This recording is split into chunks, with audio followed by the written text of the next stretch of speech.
وَأُسْمِعَكَ مَا تَكْرَهُ، اور میں تجھے ایسی باتیں سناؤں گا تجھے بری لگے گی۔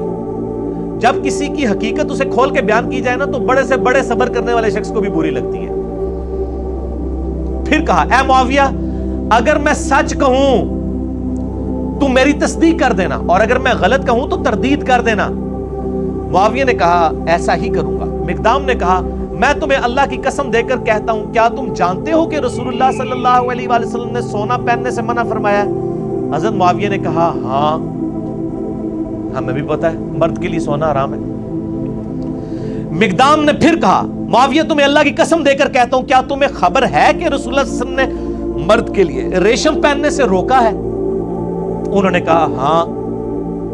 حضرت مقدام نے کہا میں تمہیں اللہ کی قسم دے کر تیسری بات پوچھتا ہوں، کیا تم جانتے ہو کہ رسول اللہ صلی اللہ علیہ وآلہ وسلم نے درندوں کی کھالیں پہننے اور درندوں پر سواری کرنے، یعنی شیر کی کھال پہننا یہ تکبر کی علامت ہے، اس سے منع فرمایا؟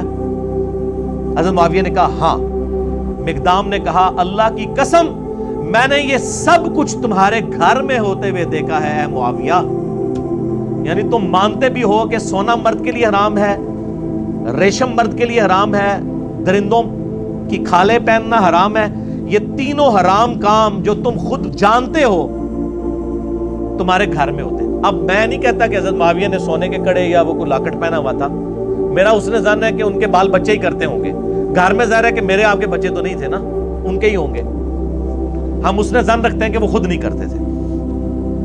اب یہ بات کرنے کے بعد تو آپ تو کہتے ہیں جی امام حنیفہ کا قول دکھاتے ہیں، آگے حدیث دکھاتے ہیں، لوگ رجوع ہی نہیں کرتے، کہتے ہیں حدیث کو ہم نے چھوڑنا ہے۔ اب یہاں پہ نبی علیہ السلام کی حدیث ان کو پتہ ہے، حضرت معاویہ سے کہا جا رہا ہے کہ آپ توبہ کریں۔ اب کیا ہوا؟ مقدام نے کہا اللہ کی قسم یہ سب کچھ آپ کے گھر میں ہوتا ہے اے معاویہ۔ اس پر معاویہ نے کہا اے مقدام مجھے معلوم تھا کہ میں تجھ سے ہرگز بچ نہیں سکوں گا، یعنی میری کمزوریاں تجھے پتہ ہیں۔ حالانکہ ہونا چاہیے تھا اے معاویہ اے مقدام میں تمہیں گواہ کر کے کہتا ہوں آج تک جو کچھ مجھ سے ہوا میں اللہ سے توبہ کرتا ہوں، اللہ تعالیٰ یہ گناہ معاف کرے، آئندہ میں اپنی اصلاح کروں گا۔ کیونکہ آپ تو ہمیں یہی بتاتے ہیں نا کہ جب صحیح حدیث مل جائے تو وہی آپ کا مذہب ہونا چاہیے۔ آپ کہتے ہیں جی امام حنیفہ کے سامنے حدیثیں آتی تھی وہ پیچھے نہیں ہٹتے تھے، تو یہ امام حنیفہ سے بہت پہلے ہی معاملہ جو ہے وہ بگڑا ہوا ہے۔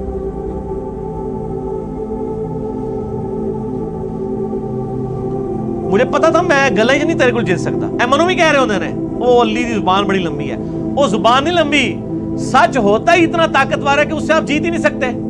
یہ تواڈے بزرگ بابے بھی یہی کہتے سن کہ میں گلے تواڈے کو نہیں جیت سکتا، انشاءاللہ تسی بھی نہیں جیت سکو گے کیونکہ بات ہی سچی ہے۔ آپ دیکھ لینا اے مقدام مجھے معلوم تھا کہ میں تجھ سے ہرگز نہیں بچ سکوں گا۔ خالد بن معدان نے بیان کیا کہ پھر حضرت معاویہ رضی اللہ تعالیٰ عنہ نے مقدام کے لیے اس قدر انعام کا حکم دیا، انہوں نے کہا جی بیت المال میں سے لا کے ذرا مال دو۔ بادشاہ آپ کو پتا ہے نا وہ جب کسی کو خوش کرنا چاہتے تھے تو مال دیتے تھے، تو مقدام بن مادی کرب کو انہوں نے کہا اس کو انعام دو اور ان کے دوسرے ساتھیوں کو بھی دو۔ چنانچہ حضرت مقدام کو جب مال دیا گیا تو انہوں نے اپنے ساتھیوں میں وہیں تقسیم کر دیا۔ حضرت معاویہ نے گفٹ دیا، انہوں نے تحفہ سنت کے مطابق قبول کر لیا، لیکن وہ آج کل مولوی علی سنت نہیں سی کہ لے کے بوجھ پا لیندے۔ نبی علیہ السلام کو بھی جو گفٹ آتے تھے آپ قبول کرتے تھے، صحابہ میں ہی بانٹ دیتے تھے۔ تو مقدام بن مادی کرب کو جتنی رقم حضرت معاویہ نے اس وقت دی بیت المال میں سے، انہوں نے لے کے ادھر ہی غریبوں میں تقسیم کر دی۔ سچا بندہ جو ہے اس کو کسی کی پرواہ نہیں ہوتی ہے، وہ بینیفیشری نہیں ہوتا کسی کا، اس کی روٹی روزی دین کے ساتھ نہیں جڑی ہوتی۔ چنانچہ مقدام نے اپنے ساتھیوں میں سے تقسیم کر دیا، مگر اس اسدی نے جو کچھ وصول کیا وہ کسی کو کچھ نہ دیا۔ جنہیں کیا سی نا حسن آگ کا انگارہ ہے، اس کا کریکٹر بھی نقل کر دیا امام داؤد نے، اس نے کسی کو کوئی چیز نہیں دی۔ ٹھیک ہو گیا، وہ ظاہر ہو گیا ہی مال لینڈ سی۔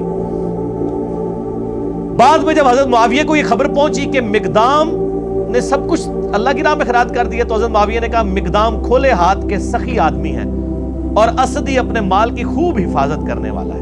یعنی حضرت معاویہ کو جب بتایا گیا نا کہ انہوں نے باہر نکلتے ہی آپ کے لوگوں میں ہی مال تقسیم کر دیا، تو حضرت معاویہ نے بھی تعریف کی حضرت مقدام بن مادی کرب کی۔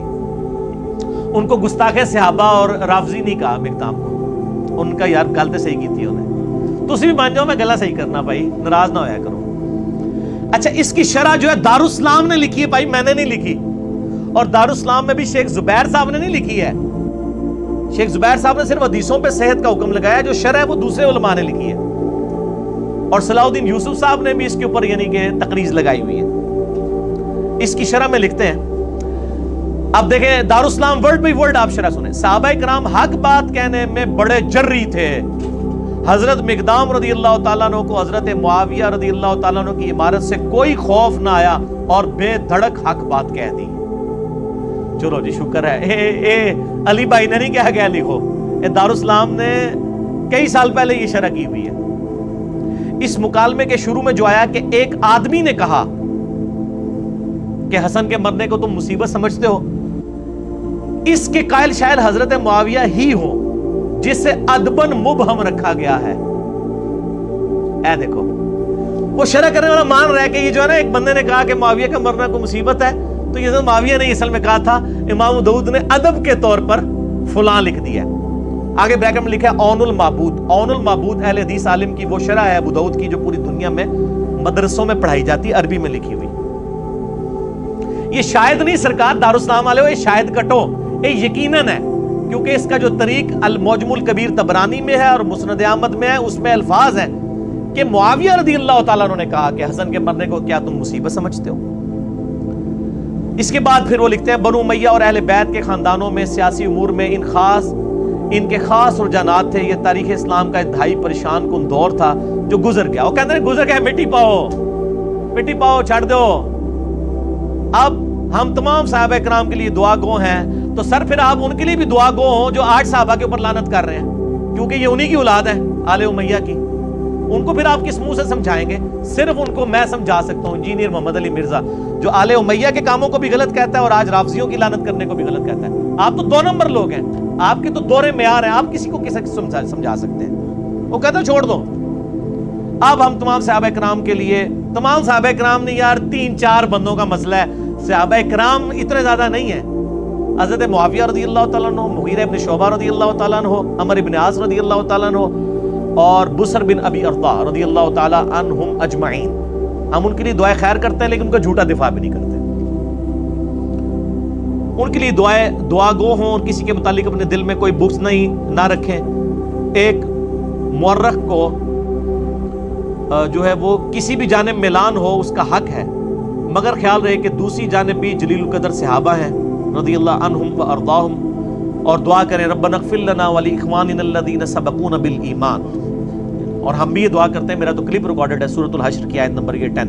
ہم دعا کرتے ہیں کاش جن کے لیے ہم دعائیں کر رہے ہیں انہوں نے بھی مولا علی کے لیے دعائیں کی ہوتی، ممبروں پر مولا علی پہ لعنت نہ کروائی ہوتی. اس کا مطلب ہے اللہ کے فضل سے ہمیں تو توفیق ہے، ان کو یہ توفیق نہ مل سکی. صحیح مسلم 6229 لعن اللہ ابا التراب نعوذ باللہ. آل مروان صحابہ کرام کو ممبروں میں بلا کے کہتے تھے ابو تراب پہ لعنت کرو، نعوذ باللہ. درندوں کی کھالیں اور ان کی گدیاں استعمال کرنا جائز نہیں ہے، اور ایسے ہی مردوں کے لیے سونا اور ریشم بھی مباح نہیں.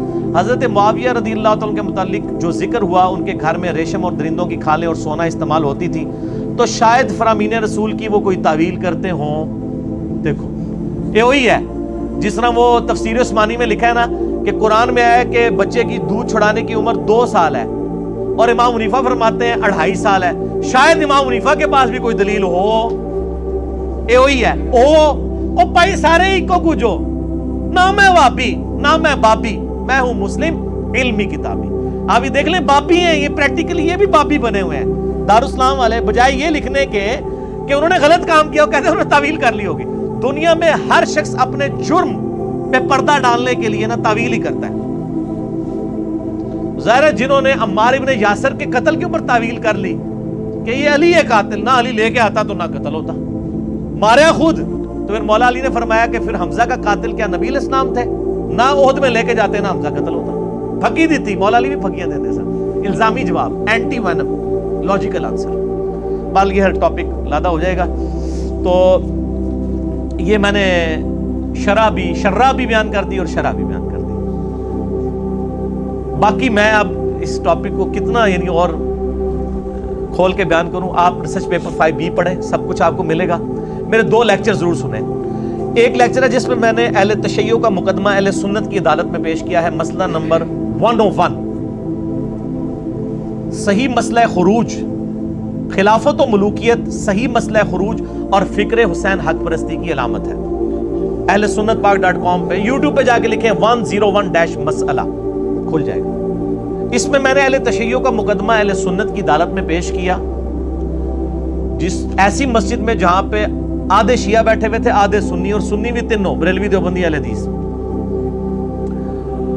اور دوسرا لیکچر ہے مسئلہ نمبر 162A، خلافت راشدہ کے 30 سال، شیعہ کی کتاب نہج البلاغہ سے مولا علی علیہ السلام کے 5 خطبات کی روشنی میں، جس میں میں نے اہل سنت کا مقدمہ اہل تشیع کی عدالت میں پیش کیا ہے۔ لاکھوں لوگ یہ ویڈیوز، اس کے کلپس دیکھ چکے ہیں، آج میں ڈیٹیل میں نہیں جاؤں گا۔ آپ 5B ضرور پڑھیں، اہل سنت پاک.com سے ڈاؤن لوڈ کریں۔ ہارڈ کاپی منگوانی ہے عثمان بھائی کو صبح 9 سے لے کر 12:45 بجے تک، اور شام کو عصر سے مغرب تک پاکستان ٹائم کے مطابق کال کریں۔ تمام ریسرچ پیپرز فری ڈاک میں آپ کے گھر بالکل مفت پہنچیں گے۔ ان کا نمبر، موبائل نمبر نوٹ کر لیں، +92 321 5900 اور پاکستان میں کریں گے تو 0321 5900 ہارڈ کاپی بھی آپ کو یہ 200 احادیث کی انشاءاللہ مل جائے گی۔ تو یہ آج کا ٹاپک ہمارا اس حوالے سے الحمدللہ کنکلوڈ ہوا عوام الناس کے اعتبار سے۔ اب تھوڑی سی گفتگو رہ گئی ہے 10-12 منٹ کی علماء کے حوالے سے، وہ انشاءاللہ میں اس کو الگ کروں گا۔ اس سے پہلے آپ ایک دفعہ درود شریف پڑھ لیجئے۔ اللہم صلی علی محمد وعلی آل محمد کما صلیت علی ابراہیم وعلی آل ابراہیم انک حمید مجید۔ اللہم بارک علی محمد وعلی آل محمد کما بارکت علی ابراہیم وعلی آل ابراہیم انک حمید مجید۔ سنن ابی داؤد کی حدیث نمبر 4131، جو مسند امام احمد میں بھی موجود ہے، انٹرنیشنل نمبر کے مطابق 17,228 اور اردو PDF میں 17,321۔ المعجم الکبیر طبرانی میں بھی موجود ہے، حضرت حسن ابن علی کے چیپٹر میں 2628 نمبر، اور مقدام بن مادی کرب والے چیپٹر میں 636 نمبر۔ اس حدیث پہ بعض منکرین احادیث میں سے، اور یہ میں نے بہت پہلے، کئی سال پہلے پریڈکشن کی تھی، 6 سال پہلے، کہ جو ناسبی ہوگا نا، مولا علی سے بغض رکھنے والا، وہ منکرین حدیث ضرور ہوگا۔ وہ بخاری مسلم کی احادیث کا بھی انکار کرے گا، کیونکہ اس کی مجبوری ہے، حدیثیں اس کی موت ہے۔ وہ تو پیش کرے گا آل امیہ اور آل عباس کی لکھوائی بھی جھوٹی تاریخ، تو وہ حدیثوں کے اوپر حملے کرے گا، اور پر یہ پرواہ نہیں کرے گا کہ وہ منکرین حدیث ہوگا۔ وہ کہے گا رفع الدین کی حدیثیں لے لو، باقی حدیثیں نہ لو۔ تو بعض ناسبیوں نے اس حدیث کے اوپر اعتراض کیا تاکہ یہ معاملہ ہی گول کر دیا جائے، حالانکہ اس حدیث کو آج تک کسی نے ضعیف نہیں کہا اہل سنت کی تاریخ میں۔ اور دور اعظم میں بہت بڑے محدث شیخ ناصر الدین البانی رحمہ اللہ تعالی، المتوفى 1999 عیسوی، اور شیخ زبیر علی زئی رحمہ اللہ تعالی، المتوفى 2013 عیسوی، دونوں نے اس حدیث کو صحیح کہا۔ اور شیخ زبیر صاحب تو تدریس کے مسئلے میں بہت وہمی تھے، وہ تو البانی کی بھی صحیح کی حدیثوں کو ضعیف کہہ دیتے تھے تدریس کے مسئلے میں۔ اس کے باوجود اس حدیث کے اوپر انہوں نے کوئی کمپرومائز نہیں کیا، اور اس حدیث کو انہوں نے صحیح ڈکلیئر کیا۔ 2 اعتراض ہوتے ہیں اس حدیث کے اوپر، میں انشاءاللہ علماء کے لیے، تو میں طالب علم ہوں لیکن علماء کی اصلاح کے لیے بیان کر دوں۔ پہلا اعتراض کرتے ہیں کہ اس حدیث میں ایک راوی ہے بقیہ ابن الولید، المتوفى 197 ہجری، تبع تابعین میں سے ہے رحمہ اللہ تعالی۔ وہ کہتے ہیں یہ ناقابل اعتبار راوی ہے، اس کی حدیث محدثین نے قبول نہیں کی۔ اور دوسرے اعتراض کرتے ہیں، اور مجھے کہتے ہیں جی، آپ کہتے ہیں جی وہ سما کی تصریح نہ ہو، مدلس ان سے روایت کرے تو ضعیف ہوتی ہے۔ وہ کہتے ہیں جی بقیہ جو ہے یہ مدلس ہے، اور یہ ابو داؤد کی حدیث میں یہ ان سے روایت کر رہا ہے، اور اس کی ان والی روایت جو ہے اب وہ سما کی تصریح کے بغیر ضعیف ہوگی، لہٰذا وہ کہتے ہیں جی آپ کے اصول کے اوپر اس کی روایت خود بخود ضعیف بنتی ہے۔ حالانکہ میرا اصول نہیں ہے، یہ تو صحیح مسلم کے مقدمے میں لکھا ہے، اور یہ اصول سب سے زیادہ اگر کسی نے انٹروڈیوس کروایا ویڈیوز میں نے، اور کتابوں میں شیخ زبیر علی زئی رحمہ اللہ تعالیٰ نے۔ اس کے باوجود شیخ زبیر صاحب نے اس حدیث کو صحیح کیوں کہا؟ یہ دونوں اعتراض کے میں جواب انشاءاللہ دوں گا، کیونکہ نہ میں وہابی نہ میں بابی، میں ہوں مسلم علمی کتابیں۔ تو یہ پہلا اعتراض کہ بقیہ جو ہے یہ ضعیف راوی ہے، بڑا ریجیکٹڈ راوی ہے، اس کی روایت قبول نہ کی جائے. تو بقیہ ابن ولید، اس کے میں 5 جواب دوں گا. نمبر 1، جواب نمبر 1، بقیہ ابن الولید المتوفى 197 ہجری تبع تابعین میں سے ہیں رحمہ اللہ تعالی.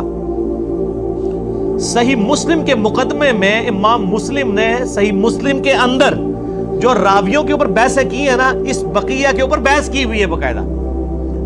صحیح مسلم میں انٹرنیشنل نمبر کے مطابق 43 نمبر پر اور 80 نمبر پر اور 81 نمبر پہ 3 جگہ بقیہ ابن الولید کے اوپر امام مسلم نے اپنے کومنٹس لکھے ہیں بڑے محدثین سے نقل کر کے.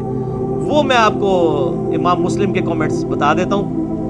43 نمبر پہ لکھتے ہیں کہ عبداللہ ابن مبارک کہتے ہیں، عبداللہ ابن مبارک المتوفى 181 ہجری امام حنیفہ کے شاگرد ہیں. اور میں نے کئی دفعہ بتایا کہ ذخیرہ احادیث میں 2 محدث ایسے ہیں جن کے اوپر نیگیٹو جملہ کبھی کسی نے نہیں کسا. ایک عبداللہ ابن مبارک امام بخاری کے دادا استاد ہیں یہ، اور امام حنیفہ کے شاگرد ہیں. بعد میں امام حنیفہ کو چھوڑ گئے تھے. وہ میرا ایک کلپ بھی ہے امام حنیفہ سے رفع الیدین پہ مناظرہ، وہ انہوں نے ہی مناظرہ کیا تھا جو حدیث کی کتابوں میں ہے. ایک ان کے مناظرے ہیں نا جو جعلی تاریخی کتابوں میں ہے. ایک عبداللہ بن مبارک، دوسرے امام مسلم جن کے اوپر جرح کا کوئی کلمہ نہیں ملتا. امام بخاری پہ بھی بعض محدثین نے جرح کی ہے لیکن ان کے اوپر نہیں جرح ملتی. عبداللہ ابن مبارک کا قول صحیح مسلم میں انٹرنیشنل نمبر کے مطابق جو مسلم کا حصہ ہے اور نمبرنگ کا حصہ ہے 43 نمبر، عبداللہ ابن مبارک کہتے ہیں کہ بقیہ ابن ولید صدوق راوی ہے، سچا راوی ہے، لیکن وہ روایت کرتا ہے سب قسم کے لوگوں سے. یعنی خود وہ سچا ہے لیکن وہ جن سے روایتیں نقل کرتا ہے نا، بعض اوقات وہ ضعیف راویوں کی روایت بھی لے لیتا ہے اور بعض اوقات ثقہ راویوں کی. وہ تو سارے ہی ہیں، بخاری مسلم کے علاوہ جتنے امام ہیں، ابو داؤد، ترمذی، نسائی، ابن ماجہ، انہوں نے ضعیف راویوں سے لی ہوئی ہے. لیکن جب ضعیف راوی ہوگا پتہ تو چل جائے گا اور روایت تو ضعیف ہو جائے گی. تو یہ تو کوئی عیب نہیں ہے. خود امام بخاری نے الادب المفرد میں کئی ضعیف راویوں سے جن پہ امام بخاری نے خود جرح کی ہوئی ہے تاریخ کبیر میں، ان سے روایتیں بھی لی ہوئی ہیں، لیکن بتا دیا ہے کہ یہ روایت میں یہ راوی کمزور ہے. تو یہ کوئی عیب نہیں ہے. عبداللہ ابن مبارک کیا کہتے ہیں؟ یہ صدوق راوی ہے، سچا راوی ہے. کون؟ بقیہ ابن ولید. 80 نمبر پہ لکھتے ہیں امام مسلم کہتے ہیں کہ زکریہ ابن عدی کہتے ہیں کہ مجھ سے ابو اسحاق فزاری نے کہا، جو حدیث کے بہت بڑے امام تھے، لکھ لے تو بقیہ ابن ولید کی وہ حدیث جو وہ روایت کرے مشہور لوگوں سے، اور مت لکھ اس کی حدیث کو جو روایت کرے مجہول لوگوں سے. یہ بقیہ کے لیے نہیں ہے، باقی بھی سارے راوی جو ثقہ راویوں سے کریں وہ آپ لے لیں، جو دوسری وہ چھوڑ دیں.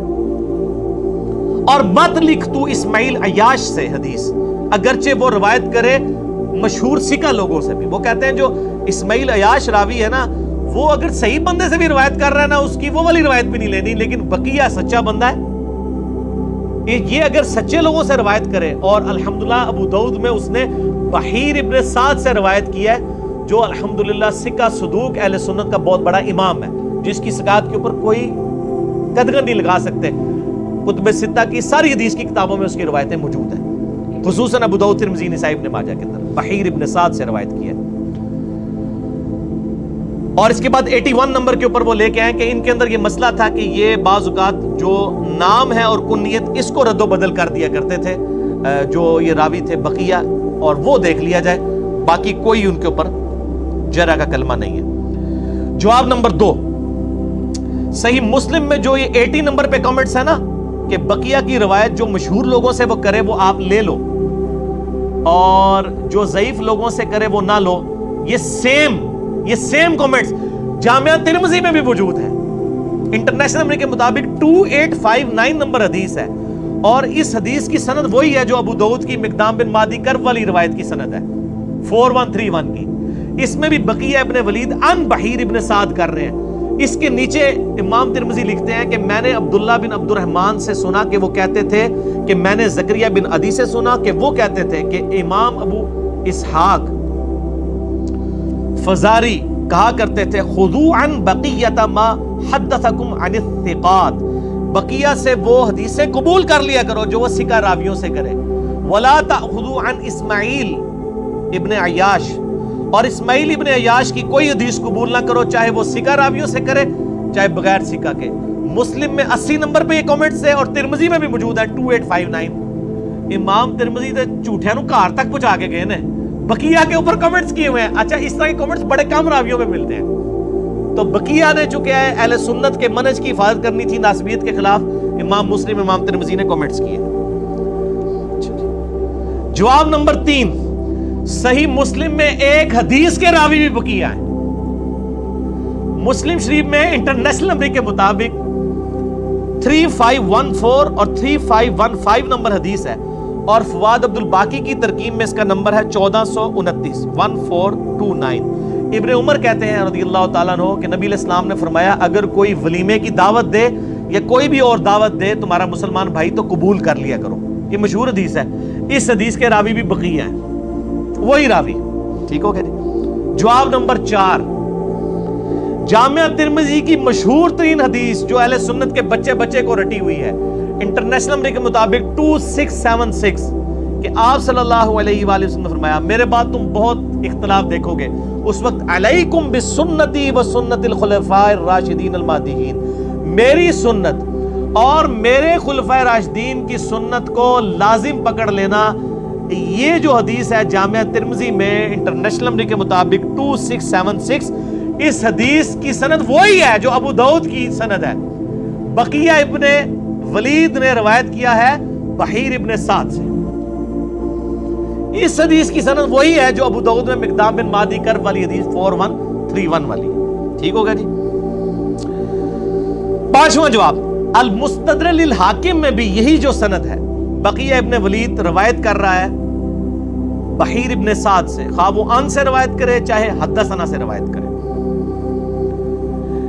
یہ حدیث مستدرک للحاکم میں بھی اسی سند کے اوپر 2 حدیثیں ہیں، 2435 اور 4230، جس کو امام حاکم نے مسلم کی شرط پہ صحیح کہا، اور امام ذہبی نے موافقت کرتے ہوئے کہا کہ بقیہ کی یہ جو حدیث لینا ہے یہ امام مسلم کی شرط پہ حدیث صحیح ہے، چونکہ امام مسلم نے یہ حدیث لی ہوئی ہے 3514 اور 3515۔